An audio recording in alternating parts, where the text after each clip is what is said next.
Stop what you're doing right now and listen to me. Don't brush me off. Don't get triggered and ignore me, because 20 years ago, I was you. I was convinced the United States was being taken over by radicals, leftists, communists, and I couldn't see the forest for the trees. I spent years of my life advocating for privatization to get the government out of the way of the free market, promoting the rugged individualism that professed, I'm more successful because I worked hard and I made better choices. What I realize now, and what I hope you realize long before I did, is the fight you think you're fighting is manufactured. It isn't real.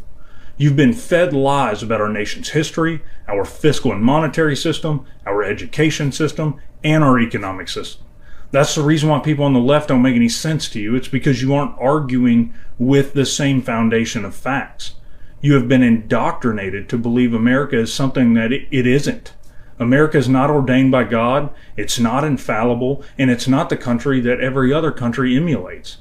And no one's trying to destroy the United States either. The global economic ramifications alone make it an imperative that the United States is successful. Even on the world stage, countries like China and Iran need the United States economy. No one is trying to turn you into a subject of the United States government or the United Nations for that matter either. All of that is complete BS. The United States government, it's comprised of people just like us, from mail carriers to FBI agents, military, police, firefighters, teachers, a majority of our elected officials all the way to the top levels of administrations like the VA, Social Security Administration, and the Department of Education. All normal, everyday folks like me and you. Yes, some of them are more corrupt than others, but they're human. But they're us. And I don't know about you, but in my experience as a civilian executive, as a military officer, as an individual who worked directly with cabinet secretaries and their staffs, and now as a small business owner, 99% of folks are less interested in trying to control the world than they are trying to keep their kids out of jail and away from heroin and meth. American conservatism is grounded in fear. And while you may fit one or all of these, they are the defining hallmarks of American conservatism. The fear that the Social Security that you've paid into isn't going to be there when you get older. The fear that the country that you've been told your entire life is the greatest country in the world actually has things that it needs to change or adapt so that we can grow and meet this century's challenges. The fear there's some global conspiracy trying to subjugate the American people, or the education system is somehow indoctrinating your children to become radical socialists. And for some, it's the fear, conscious or subconscious, that the culture you're used to, the heterosexual Anglo-Saxon Christian culture, is being pushed to the side in favor of multiculturalism. And for some others, yes, it's a fear of the coming white minority in the United States. That fear inside you when you look at your bank or your retirement account, or you think about your kids growing up in America that doesn't look like the one you grew up in, that has nothing to do with Democrats, minorities, immigrants, the LGBTQ plus community, or any other sociological factor. You've been told your entire life that everyone is an individual and that you alone are responsible for your success in life, and that taking handouts from the government makes you a bad person, or worse yet, it makes you weak or incapable, or that pride you feel because you have a better health insurance plan than someone else. Those ideas are just wrong. The narrative you've been fed your whole life is just that. It's a narrative, and it isn't true.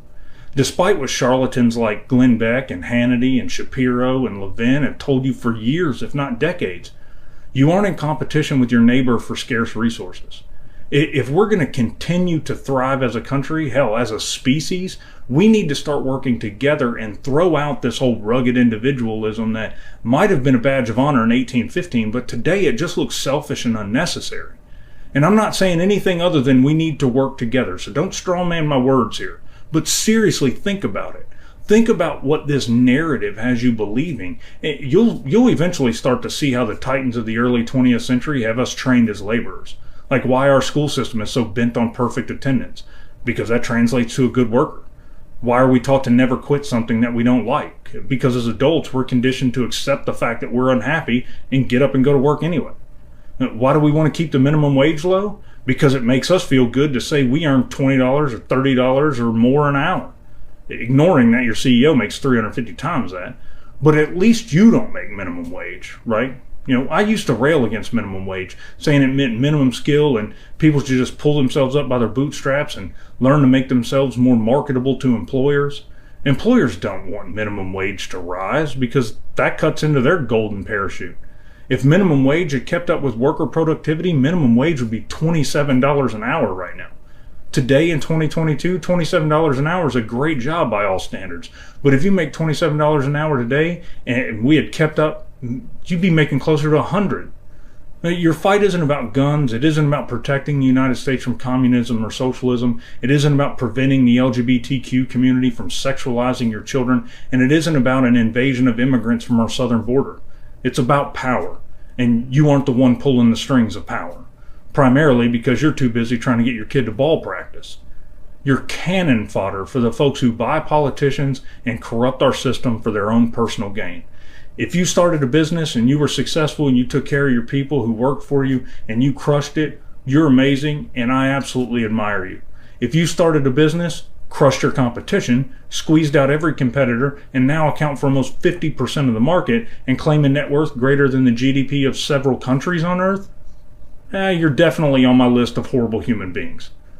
60 years ago, the average CEO made 20 times what the lowest paid full-time worker made in the company.